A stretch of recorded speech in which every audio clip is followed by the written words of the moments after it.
यो भिडियो मार्फत तपाईलाई मैले बिल बुक लाइसेन्स हरायो भने अनलाइनबाट फर्म कसरी भर्न सकिन्छ भन्ने कुरा सिकाउन गइरहेको छु साथीहरु। त्यसको लागि सबैभन्दा पहिले तपाई क्रोममा जानु होला। त्यहाँ गइसकेपछि तपाईले लोस्ट डकुमेन्ट भन्ने अप्सन त्यहाँ टाइप गर्नु होला। त्यो गरिसकेपछि तपाईले यस्तो खालको इन्टरफेस देख्नुहुन्छ। त्यहाँ क्लिक गरेपछि साथीहरु यस्तो खालको इन्टरफेस खुल्नेछ। तपाईको यहाँ डकुमेन्ट टाइप देख्नुहुन्छ माथि, त्यसमा तपाई सिलेक्ट गरेर आफ्नो चुज गर्नु होला के तपाईको हराएको छ। मैले बिल बुक सिलेक्ट गरे। त्यहाँनेरि बिल बुक सिलेक्ट गरेपछि तपाईले भेजिकल नम्बर राख्नुपर्ने हुन्छ, त्यो राख्नु होला। त्यो राखिसकेपछि साथीहरु यहाँ फुल नेममा आफ्नो नाम राख्नु होला। त्यसपछि तपाईले फोन नम्बर देख्नुहुन्छ, फोन नम्बर राख्नु होला। त्यसपछि तपाईले स्टेट राख्नु होला। त्यो राखिसकेपछि साथीहरु तपाईले यहाँ डिस्ट्रिक्ट सिलेक्ट गर्नुपर्ने हुन्छ, डिस्ट्रिक्ट सिलेक्ट गर्नु होला। त्यसपछि तपाईले त्यहाँनेरि आफ्नो वार्ड कार्यालय सिलेक्ट गर्नु होला।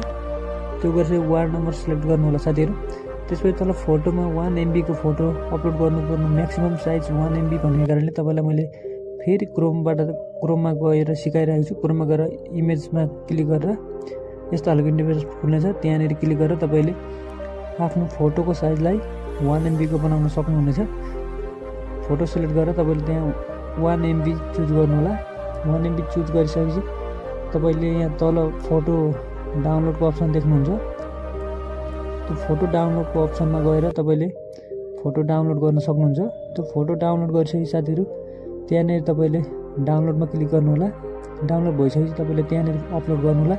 त्यो अपलोड गरिसकेपछि तपाईको यहाँ सबमिटमा क्लिक गर्नु होला। जुन यो देखिएको 6वटा अङ्क छ यसलाई तपाईले सुरक्षित राख्नु होला।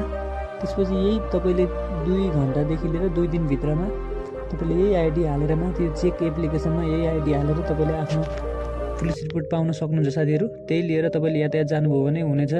भिडियो मन पर्यो भने साथीहरु लाइक सब्स्क्राइब गर्न नबिर्सिनु होला साथी।